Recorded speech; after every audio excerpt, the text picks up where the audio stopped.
Hello and good afternoon. Thanks for being here today. I am Sarah Tetlow. I'm going to take over your screen with today's program. And just a little brief housekeeping. You should have, just a few minutes before the program started, you should have received an email with a one-page handout.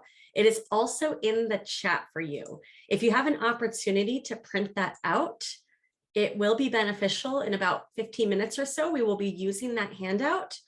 If you don't have access to a printer, that's okay too. Just have a blank piece of paper nearby and you'll be able to participate as well. So good afternoon. I'm excited to help all of you get from frazzled to focused.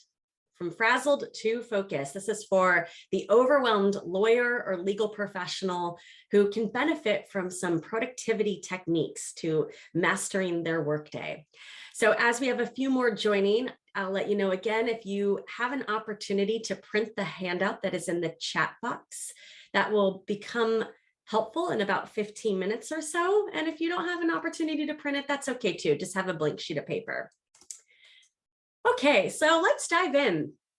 Most of you here today probably work in the legal industry. You're probably lawyers or work for law firms. And as you know, we work for a very reactive industry, right? We have to react to phone calls, emails, changes in the direction that our case is going. We think we've made the final revisions to an agreement only to discover that they have more changes. We react to interruptions and distractions.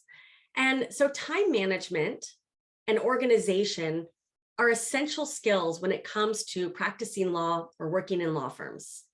And yet we're never really taught these skills.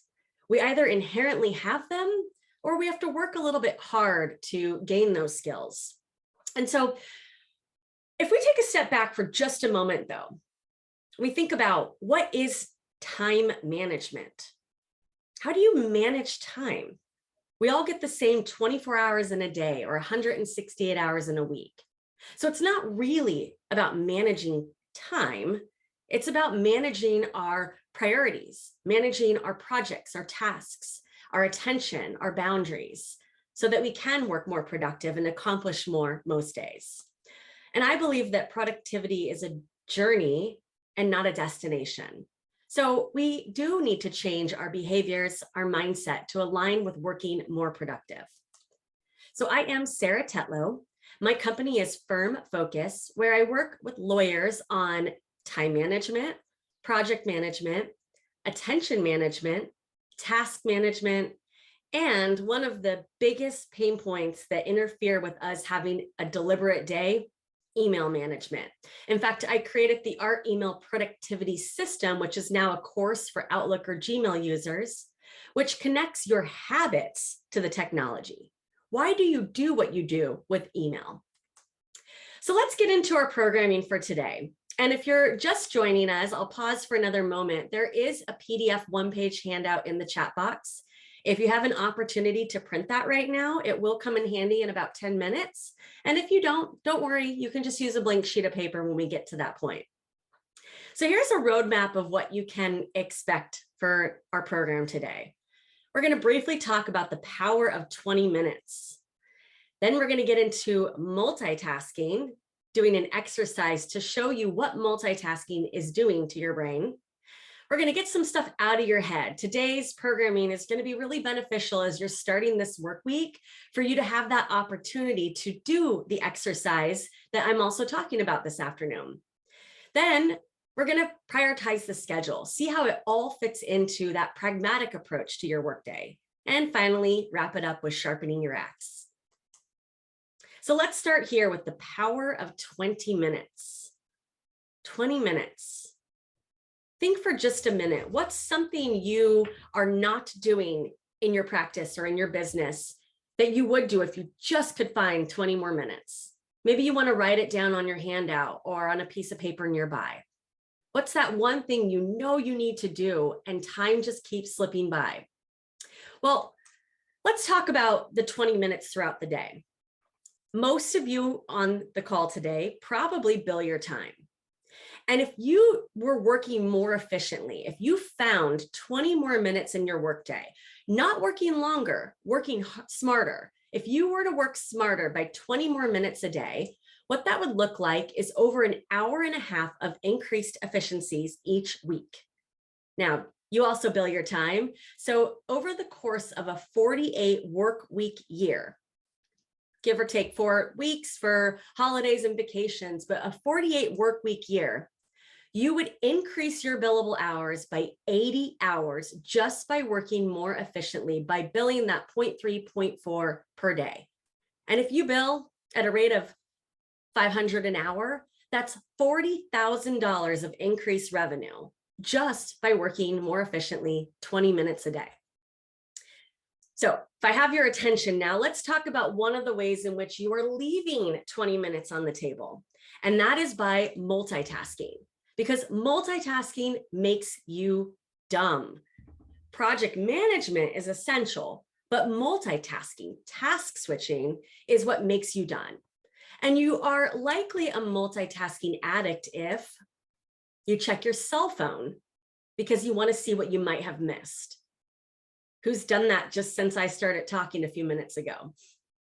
You might be a multitasking addict if you check email in the middle of working on something else because you got a little bit bored with that project. Scroll syndrome, anybody? Shiny object syndrome? I look out a window where there are lots of scrolls and it's like literally scroll. Oh, wait, no. Okay, back to what I was focusing on. You might also be a multitasking addict. Pay attention to this one. You feel a little bit anxious or nervous about what you are not doing right now. That takes a skill to be comfortable with what you are not working on. Who here has 17,000 things to do? And so you just jump between all of them so it feels like you're making impact on each of them. And you might be a multitasking addict if you have trouble focusing on one thing at a time. As the above statements show, we all suffer from that. Cell phones, emails, what we're not doing in the moment, those brain farts that we have of things that we need to do, mailing a card, calling somebody back, responding to an email. All of these distractions and interruptions are leading to multitasking, which is leading to leaked time and leaked revenue. So let's do a multitasking exercise. Now, this goes quick, so please listen carefully as I give this instructions. I'm about to put a movie on the screen. No, we're not going to spend the next 40 minutes watching a movie, but I'm going to put a short clip on the screen that has no sound. And while that is playing, I'm going to read an excerpt from a book. And then we're going to put up a pop quiz. Sound good? So short video clip on the screen. I'll be talking at the same time, and then we're going to do a quiz. Ready? I stand on the sidewalk outside Grier's school on the following Monday. I'm 10 minutes early per Mrs. X's strict instructions, so I flip through my Filofax and chart out my deadlines. Okay, so Yale, if you can please put up the first poll question. How early was the woman in the book? So there are going to be 5 multiple choice questions. And if you separately on a sheet of paper can put which answer you gave, because the 5th question is going to see how many of these you got right. So how early was the woman in the book? And go ahead and start voting.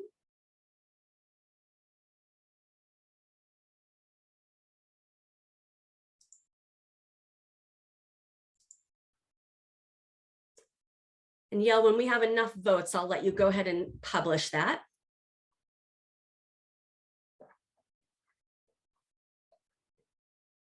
Okay, we had 20% said 5 minutes early, 62% said 10 minutes early, 16% 15 minutes early, and 2% said an hour early.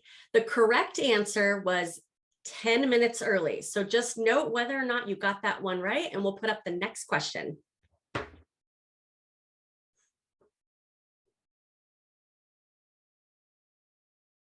What color was the pig that won the race?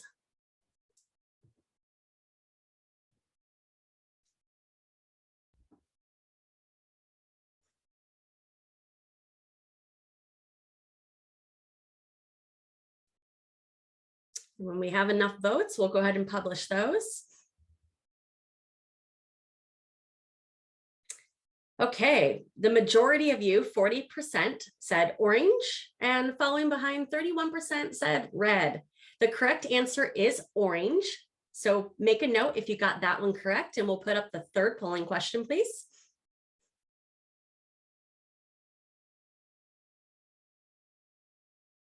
What day of the week was it in the book?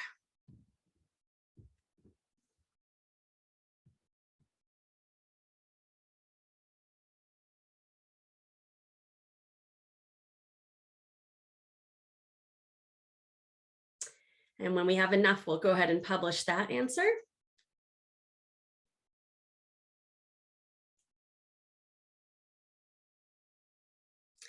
We got a smart group here. 37% said Monday, and that is the right response. And the fourth question. What race number was the yellow pig?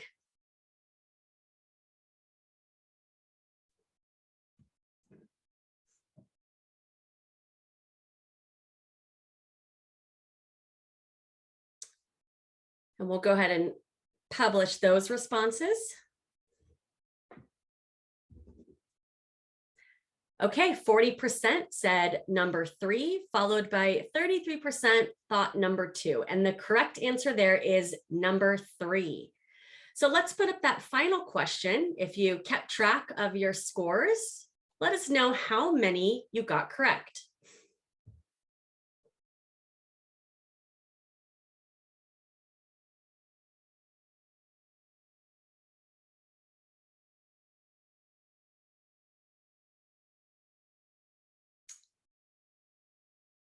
All right, we'll let a few more come in. Yeah, go ahead and publish that. Excellent. Okay, so for the 2 that got all 4 correct, you are excused. Class is over for you, and you can teach me a couple of things. Okay, but just kidding, sort of. So what this exercise attempted to show you, as you saw by the results, most of you did not get all 4 correct. Most of you got 2, maybe 3, 1 correct. And this is because we cannot do 2 cognitively demanding tasks at the same time. So while you could have watched that video and probably gotten 100%, and you could have listened to the excerpt and also gotten 100%, trying to process information of 2 unrelated tasks, in essence, multitasking, it's ineffective. It inhibits your creativity, it causes stress and anxiety, and it is impacting your ability to work productively. So depending on what you're working on, you're finalizing a brief or doing research or reviewing an agreement. And depending on what pulls you away, an email, a text message, a Skype or Teams message, it can take up to 23 minutes and 15 seconds to fully immerse yourself back on what you were doing prior to that distraction or interruption. And as I mentioned, we do it all day long. We are working on something and we glance at an email, even if we don't respond to it. The very act of switching tasks can increase your inefficiencies up to 23 minutes and 15 seconds. So remember when I talked about the power of 20 minutes and how 20 minutes a day can equate to $40,000 in revenue? You're doing it all day long. And if you've ever been on a diet or you generally watch what you eat, you probably wouldn't go out, buy a tray full of cupcakes or donuts or cookies, Girl Scout cookies right now. Anyone out there have those at home, or they're probably gone already, but you wouldn't go buy it and then put it right on your desk and say, okay, willpower, you're strong enough that you're not going to eat these cookies. That would be absurd. And I'm not talking about putting it down the hall in the kitchen where your coworkers and colleagues can eat them and you feel good contributing to the overall organization. I'm talking about right smack dab in front of your face. So why, if we know that we don't have strong enough willpower when it comes to these sweet cravings, why do we put donut holes all over our desk? So I call donut holes the pings, dings, and other beeping things that are pulling your attention away all day long. Your cell phone that has bubbles telling you that you've got 15 new emails, 7 new text messages, 52 other alerts and notifications, the gray pop-up box that you have a new email coming in. All of these things are going to pull your attention away.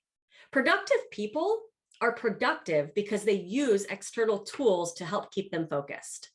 So I recommend turning off notifications, any pings, dings, and beeping things that are taking your attention away from what it is you need to do. And that will be a tool to help you stay more on track and more focused. I also highly recommend this tool. It's called a time timer. You can get it on Amazon. Pull it up close. You can see that label there. This is really, really great for keeping yourself on track. When you're in a meeting and you have to end it by a specific time, or you need to show up to a Zoom meeting, the time timer can help keep you on time.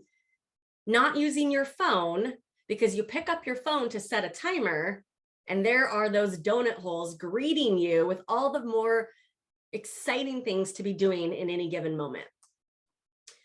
Okay, so we talked about the power of 20 minutes and how you might be leaking time and money. We did a multitasking exercise to show you what that is doing to your brain. But another reason we multitask is that we're not clear on what we need to work on. And so when we have time to work on things, we spin between things because everything feels urgent in the moment. So your head is for having ideas, not for holding them. Your head should be a processor and not a hard drive. That quote was said by David Allen. He is the author of Getting Things Done, also known as GTD. If you want to put in the chat box if you've ever heard of GTD method or Getting Things Done, or if you've read that book. I'm going to simplify it here. It's a great book, great philosophy to productivity approach, but I'm going to make it simple here. There's 3 main components to the Getting Things Done method. Out of your head, into a trusted system, review religiously. So let's go a little bit deeper. Out of your head, writing things down. Again, your head should be a processor, not a hard drive. So I'm a huge advocate for writing things down. But if you or one of your colleagues is someone that has sticky notes everywhere and you're missing things, then that, of course, is not enough just to write it down. It's some of the battle, but it's certainly not the whole battle. So that second component, into a trusted system. It has to be a system that your brain trusts that it will put its valuable thoughts, ideas, projects, tasks, and assets into a trusted system that it will then get those things back at a time it needs it. And that third component, review religiously. So that trusted system, it can be a productivity app like Asana, Basecamp, Trello, Todoist, Wrike, Monday.com, or an old-fashioned tickler system. I actually am someone who has an old-fashioned paper tickler system that reminds me of the things I need to do in time. It can also be your calendar if you're someone who's really good at time blocking. But the important thing is into a trusted system, and then that third piece, that review religiously. Whatever the system is, it's one thing to park things there, but you have to be the architect of your practice. You have to step out of the weeds and look at it from a forest level viewpoint on a regular basis, ideally weekly, to assess how things have shifted and recalibrate what your priorities are. So we're going to do a modified Getting Things Done method right now, out of your head into a trusted system that you can review religiously. So we're going to take about 3 minutes. And for right now, if you have this printed, it is in the chat box. So if you are able to print it right now, if not, a blank sheet of paper is also fine. I would recommend right now just unloading from that forest view level. What's the high level, the projects or tasks you need to do? And then if you want to use that second column, that client or area of business, I need to finalize my time from Friday, admin. I need to file this motion to compel for client Smith. So take about 3 minutes now, and we're just going to do a brain dump. So I'll leave you to get started on that. And Thanks for putting the link to this document on again. So if you want to grab the document and print it, or just use a blank sheet of paper, and I'll be quiet while you think.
Give it about 1 more minute and then we'll move on.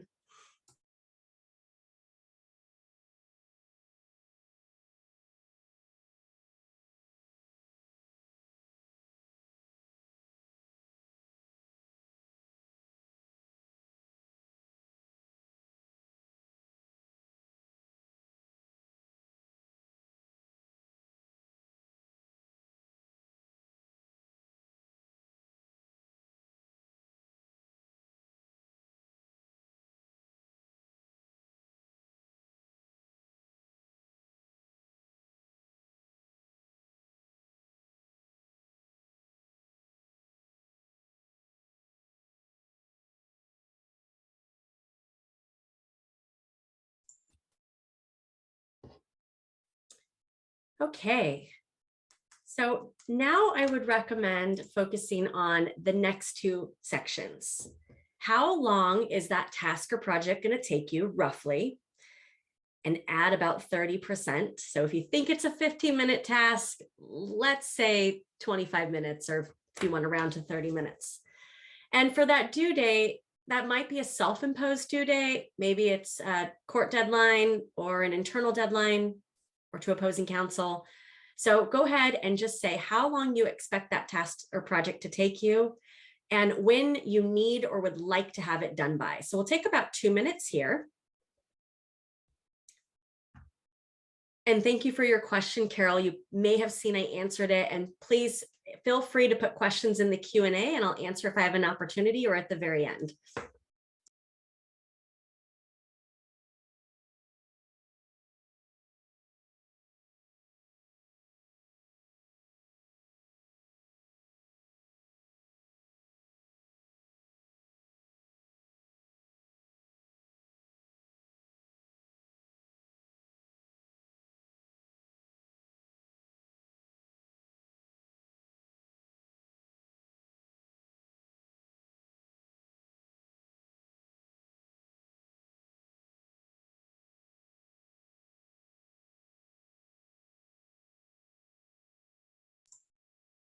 I put a calendar up in case that helps anyone just seeing the dates in front of you for this week and month.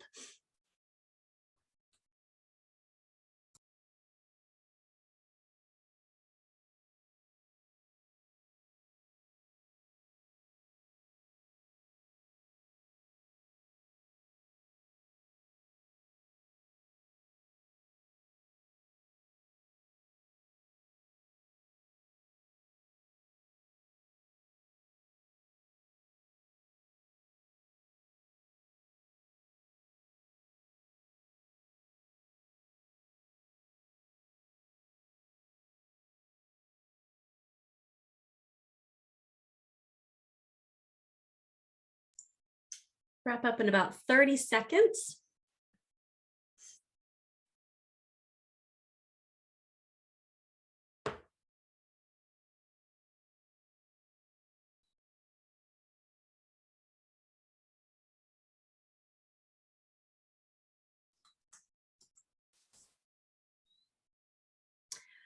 Okay, now I recommend going down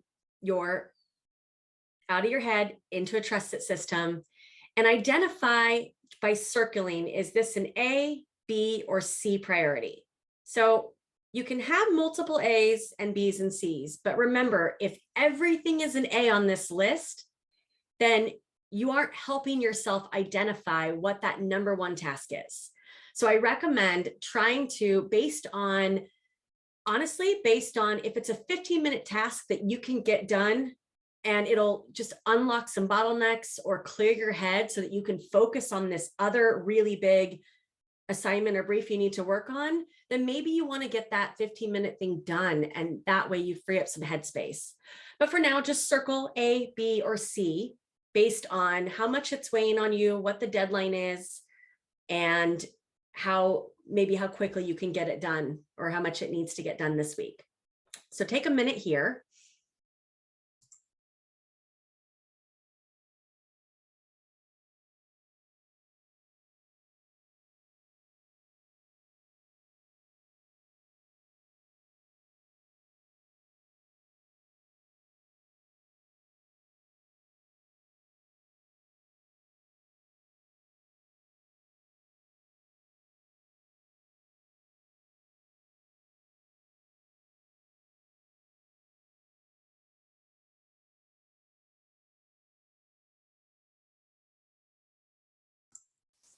And now I want you to go back. You've circled some A's, some B's, and I'd like you to identify that A1, A2, A3, B1, B2, but focus mostly on the A's. So we'll give you about a minute to do that.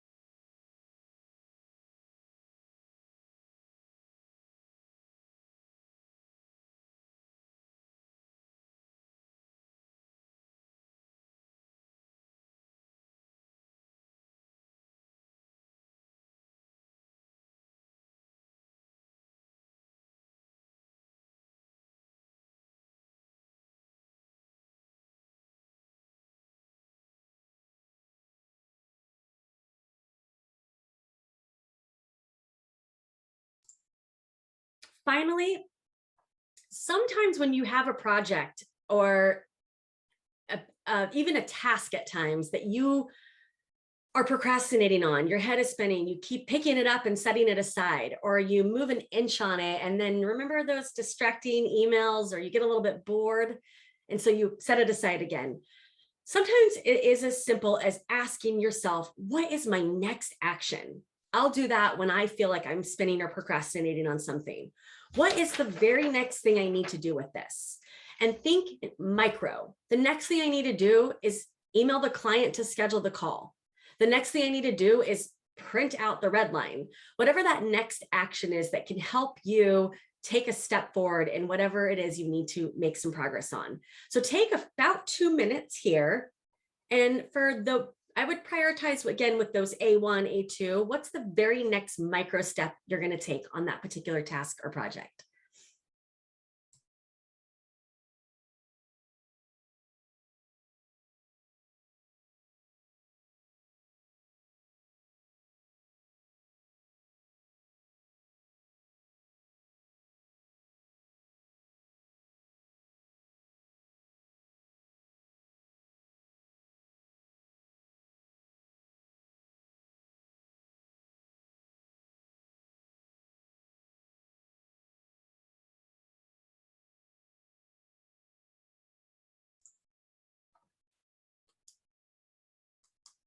So I want to point out one of the questions was about the form. They like this form, and then someone else commented the way they do like a daily to-do list.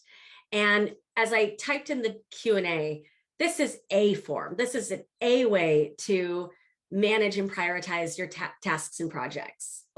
Essentially that out of your head into what could be a trusted system and one that you would review religiously, which I'll elaborate on in a moment.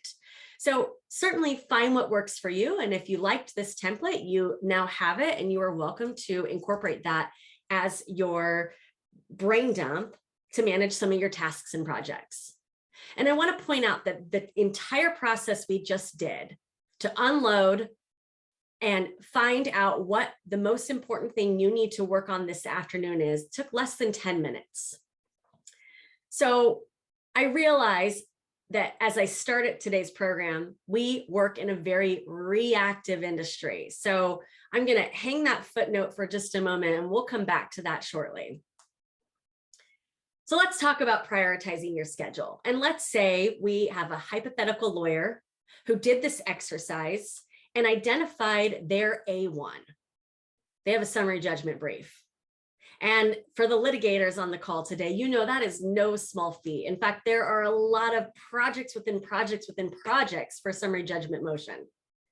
So none of us work in this perfect world where you just have one A1 and as soon as you're done with it, you can move on to your A2. No, as I mentioned before, we have to project manage. It's task switching that leads to that leak time and revenue. But project management is essential. So for my transactional attorneys in the room, I thought I would throw in, we have an A2 that they have revisions to a construction agreement. And of course, we've got lots of sub projects for that as well. So we've identified our A1 and our A2, and let's say that our hypothetical lawyer has a day that looks like this tomorrow. So what is this? Well, this is some non-negotiables, some habits that they have. They might not have it typed out like this, but just so I can paint a picture for you of what their day looks like. They like to get to the office around 8 a.m. or log into their laptop. And they check email for a short period of time. That's just their habit first thing in the morning with coffee.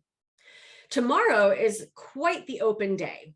All they have on calendar is this networking meeting from 11:30 to 1. And they also have this guarded time. They like to wrap their day up by about 6, make it home to their family, and they guard, whether intentionally or not, they guard from 6 to 8 p.m. to spend time with the family. And then they like to go to bed about 10:30. So what this schedule tells us is that this hypothetical lawyer has 9.5 hours of open time. This is in fact one of the scariest days because we start these days thinking we have all day to do what we need to do. So let's suppose they got a little bit intentional. They took a look at their A1 and their A2 and maybe their A3, and they started to design what tomorrow is going to look like as part of a shutdown routine that I recommend doing. Taking that few minutes, not when you're about to walk out the door, but an hour before you want to leave for the day to reevaluate. I'm not going to get these things done today that I want it to get done, but I have an hour and I need to get these things done. So start to think about some intent for tomorrow. So if they did that exercise, what they would do is say, okay, for 75 minutes, I am going to research for the summary judgment brief. Then I'm going to schedule that call with the client for later in the week to review the changes to that construction agreement. Then for an hour before my networking meeting, I am going to review the most current iteration of the agreement and do my markup. Go to the networking meeting, and following the networking meeting, I will begin preparing the outline for the summary judgment briefing, and I might even begin working on the brief. I do realize that all of this does not necessarily fit into a day like this, but it gives you the idea of building in some intent to your day. And notice that I put buffers in there. It isn't back to back to back because we need to leave room for things to bleed over, those reactive things to happen. And I'm not done talking about that reactive part of your day. We're going to get back to that, don't you worry. So what this tells us, what this creates for this hypothetical lawyer is clear intent on what to work on, where they need to focus, what their North Star is, so that they feel like they got something done at the end of the day. And this schedule I designed here, it also leaves an hour open at the end of the day. Gain an hour back into your life. Yes, most days that doesn't mean you're going to be like, sweet, I'm going to just take off and go do some yoga. But it does leave room to stay on track and have a buffer at the end of the day for emergencies that come up. And that time at night when you want to be watching Netflix with your significant other, but instead you're actually working on the research or drafting the brief or reviewing the construction agreement because you just could not seem to find time during the day. But as the schedule showed you, you had 9.5 hours of open time in your day. And yet somehow the most important work got scrunched into that evening time instead of you doing something you wanted to do in the evening time. So I recommend, as I said, not when you're going to walk out the door, but about an hour before you leave to do 3 main things. Write down what is on calendar first. Look at tomorrow. What are your non-negotiables? Where do you need to show up? And what prep and follow-up is required for those meetings and appointments? The second thing to do is to write down the top 3 to 5 things that you need to get done tomorrow. So in our hypothetical attorney, they would have written down, well, I absolutely have to get the research started for the summary judgment brief. I need to schedule the meeting with the client to go over the changes to the construction agreement, and I need to review those changes. So those would be the top 3 to 5 things. And then know this, have it written down on your computer for the next morning before you check email. Because if you don't, guess what? Whatever you got via email is absolutely going to be your A1 when you start your workday. So if you're interested and you want to put in the chat box your email address, I'll send 10 people these top 3 tasks. And that bonus is a 4th thing you would do if you were super productive. And that win is a micro win for you. Going for a walk, 10 minutes of yoga, doing Calm app tonight, watching Netflix. And if you don't need the Post-its or don't want them, just use a Sharpie and a regular Post-it pad. Not a pen, because you're going to squeeze in a million things you want to do. You really want 1, 2, 3 bonus and win. Okay. Okay. So we talked about the power of 20 minutes and how you're leaving 20 minutes on the table, leaking time, leaking revenue for yourself or your firm by multitasking. And we showed you what multitasking does to your brain. You did a brain dump. You identified that A1. And when we get off this call in 15 minutes, you know exactly what you're going to go work on, that A1, right? Right. Okay. I promised you I'd get back to those emergencies that come up, the reactiveness of our industry. So let's talk about, why did we plan when half the time everything goes out the window anyway by noon? Well, arguably said by Abraham Lincoln, if I had 6 hours to chop down a tree, I would spend the first 4 hours sharpening the axe, planning, being that architect of your day. It's crucial to identify what you need to do to make impact in your business and in your day, because otherwise you will be spinning and you will be reacting. So let's suppose we have this hypothetical lawyer who identified their A1 and their A2. And let's say they did not do what I've talked about today. So they looked at tomorrow and they went, oh, good, I have an open day. I have this networking meeting. I'll go to that, but I'm going to work on the summary judgment brief and I'm going to work on the construction agreement and a million other things. And my day looks pretty clear though. So this is great. I can get so much done tomorrow. So they get in at 8 o'clock. They check email, checking email, respond to some. They do a bunch of peddly work. They do a bunch of things, point ones, point threes, get a few things out the door. In the back of their mind, it's screaming at them. You've got to start researching for that summary judgment brief. You've got to do that today. You've got to do that today. You have a depot tomorrow. If you don't get started today, it's going to be Friday before you know it, and you haven't done it. And so they go to this networking meeting at 11:30, and they turn their camera off. They're not engaged because they're multitasking. In fact, they miss a comment in the chat box that said, hey, I have a referral client to you. Can you give me a call this afternoon? And they don't see it. So after lunch, they do some more emails and it's 2 o'clock and they say, okay, I have got to start doing this research. And what happens? A client emails them with an emergency that they have to take care of right now. So what do? But now we're stressed out. Wish we could turn back time. So they're feeling really stressed out and they're probably blaming all the other things that came up that took their attention away that day. So let's, for a moment, go on the other side of the hypothetical. We have the hypothetical attorney with the A1 and the A2, and she implements some of the tools that I talked about today. So she designs her workday, says, all right, at 8:15, my time timer is going to go off, tell me I've been checking email for 15 minutes, and I'm going to get started on doing the research. She builds in buffers. She's making significant impact against what she intended on doing. Maybe she's a little bit behind, but for the most part, she feels really good because she already started the research. She scheduled the call with the client and she started to review the construction agreement. So she goes to this networking meeting, cameras on. She sees the comment in the chat box and says, great, can I give you a call around 4 o'clock today? After lunch, she checks some emails and she's starting to prepare the outline for the facts and arguments for the summary judgment brief when, you guessed it, 2 o'clock, that same client was going to email you no matter what. So how does she feel? Baby, how you feeling? So she's probably not kicking up her knees and drinking a cup of coffee and feeling relaxed because the emergency still happened, but she feels good. She got the stuff done that she identified she needed to do.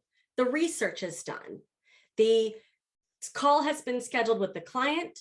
She hasn't quite finished reviewing the agreement, but remember, she left buffers today. The emergency for the client actually took an hour and she built that time in. So at the end of that workday, she felt incredibly productive and had a better journey for that day. So as I said, productivity is a journey and not a destination. So a lot of what I talked about, some of these things you're aware of, maybe you do some of them. Maybe you just need to refine those habits a little bit. And it's not always easy, but if it is easy, it's often not important. And if it's important, it's often not easy. So hopefully you can walk away today with some tools that you can start to implement this week. But remember, if you take away anything, I do want to recommend using external tools like a time timer and turning off those pings, dings, and beeping things so as not to pull your attention away. And thank you. I'm going to check the questions now and I'm going to just answer them live. So Erin, do you have a handout with these slides? I do. I can send that. I can either coordinate through the Beverly Hills Bar Association or you can email me. Let me actually just put my contact information on the screen too while I answer these. Great. Nellie, what time management system have you seen that you would recommend with this approach? For example, I use Monday.com as my project management tool for different projects. I use OneNote to keep my notes and Outlook to manage most of my to-dos. Is there one that is all inclusive? So that gets a little deeper, Nellie, because what you have and what you're using, I do think those are all great programs. And I have not found a really good one size fits all, other than Microsoft is great. If you, you have your email, obviously, some people use Microsoft or Outlook tasks. Most don't, or we used it, abandoned it, and they're screaming at you in red if you look at them right now. So I think that's a good habit. It's more about your habits with them. So within Monday.com, how are you tracking the project level, the sub-project level, the task level? Those are the three most important level. And then what is your habit as far as recalibrating on a regular basis? And just to summarize what I mean by that is as part of your daily shutdown, what's on calendar, what's happening in Monday.com, and then designing your workday tomorrow from that. And then one last bit I want to say on that is to not keep action items in OneNote. OneNote should be a reference of things that you look back on to jog your memory. But if you're typing in OneNote, like send this form to the client, it's going to live and die in OneNote. So instead, pull that out and make sure that's getting onto your daily list or your calendar or your monday.com, wherever you're getting your actions triggered. Let me know if I didn't answer that entirely, Nellie. Okay, I see a couple more questions here, so I'm gonna just keep going down the list here. Terry says, I report to multiple bosses and no schedule is ever the same. Often they are not available. I can't plan around their individual schedules. Even when I think they may have a break, often they pick up their phone. This occurs even if I scheduled a meeting. Yeah, there's a lot to unpack there, Terry. And feel free to reach out to me too, if I can customize this for you a little bit more. I think I'm reading between the lines for the question there, which is just pretty much like, what in the world am I supposed to do when I can't even grab the people I need when I need them to get questions answered, to unlock bottlenecks so I can keep doing what I need to do? Yeah, I don't really have a broad answer I can give if that's kind of what you're asking there. So feel free to reach out to me, or if you want to elaborate a little bit more, I'm happy to address your question. Julio says, what's the best way to triage? When there are 3 to 4 items to knock out in a day, what do we do when one deadline comes after another? One tool you can use is onlyon.io. Sometimes it's just a matter of like stopping and plugging them in and saying, okay, this one I have to do before I can do this one, and this one I have to do before that one. That's just a tool you can use. I realize what you're really asking is, how do you decide where to put your attention in? And I think there's a lot of questions you have to ask yourself. Obviously, that what's the most important deadline, right? As I was saying, when we were doing the brain dump exercise, sometimes it might not even be the most important thing, but you know, if you just spend 30 minutes on something, it will relieve so much emotional tension to just have that done, so that you can clear your head to work on what is the most important thing for the day. The other thing to consider too is where you might need to unlock bottlenecks. So if you have to get this done so that 2 other people can do something to get you back something. The last answer I'm going to give on this one, when I spend 2, and when that kind of situation, I have a day like that where I have 4 things that are so important and I'm like, I don't even know where to begin. Again, I just kind of step out of the weeds. I identify, well, I have to do this first, then this, then this, and this, and I've got 3 hours to do it. And then I use my time timer for 45 minutes. I'm going to work on this first one. And then I'm going to recalibrate to see, I need 10 more minutes on this. So how is that going to affect the other things I need to do? Thank you, Erin. I appreciate your comment there. Make sure I'm not skipping anyone. Yvonne, any suggestions to get employees to remove distractions and turn off the pings, dings, and other beeping things? Yeah, send them to my next From Frazzled to Focused. Because some of that, they have to see it for themselves.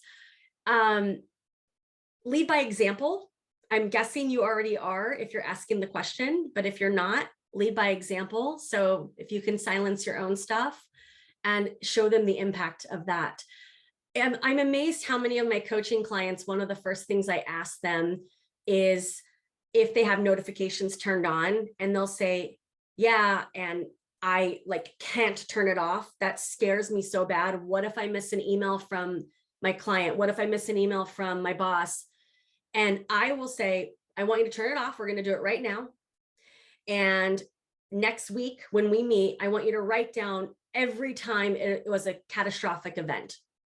And so, of course, the next week, all I ever get is, that was amazing and liberating. It does come with using a tool like a time timer. I keep saying time timer. I don't get any royalties. I didn't give you any codes. I just really feel passionate about this product, but you can use a different kind of timer, but something where you say to yourself, I feel like I have to check email every 20 minutes to be responsive to the stakeholders that I collaborate with. Okay, so your time timer will be 20 minutes, but give yourself the gift of working on one thing uninterrupted for 20 minutes. Nellie says she took my email management class. It was life-changing. Thank you, Nellie. It's not like I got less work, but it helped me be less anxious and feeling that I'm missing something. Great. Raphael says, do you like any programs that assist in organizing tasks like Google Task? I have used that when I give my assistant multiple tasks. Yeah. I'm a very candid, transparent person. I'm paper. I love paper. So I don't love paper, but I know what works for me. And a lot of my tickler system is paper. And I do use Todoist for some of my tasks, but my day-to-day management is more of a paper management. That being said, I work with a lot of coaching clients and I work with them. So one of the first questions I ask is, are you a digital setup or are you a paper setup? And then I work with that variable. So my Google users who use Google Task, I highly recommend it. Anything that can help you with collaboration and manage tasks and projects without micromanaging, but not letting things slip through the cracks. It's more about building the habits than it is about where you're writing this stuff down or tracking it. Yvonne says, great energy in the presentation. Thank you. You are very welcome. Yeah, it's a Monday afternoon. I had my coffee earlier. Janine asks, is there a simple CRM you recommend to keep track of people in meetings? Again, it varies. I will say many of my clients like monday.com for that purpose. And so I've worked with them with their monday.com. So that works. With my team, I like Excel, but of course, Excel is not on the cloud. And so we use Google Sheets, which is, it's okay. There's great things about it and things I don't love, but it works for us. So I would have some deeper follow-up questions, like how many people, are you tracking workflows or just more like static, like this is the project and the task that they're working on. But yes, monday.com is good for a slightly more sophisticated CRM or project management workflow. And then anything that's on a shared collaboration site is fine for simpler stuff. Any other questions? I see I see a number in my donut holes in the chat box. So I'm just going to take a quick look at those and make sure. Nina says, respond by giving your bosses. Oh, I am the person calling for help. My suggestion would be respond by giving your bosses periods when you're available. Okay, great. Nina's answering. I'm sorry, was it Terry? So if it's Terry, yes, Terry, Nina has a great response for you in the chat box. So, all right, well, I hope you all have a great rest of your Monday afternoon. And please do feel free to reach out to me if you have any questions at all. And I hope you have a focused and productive day.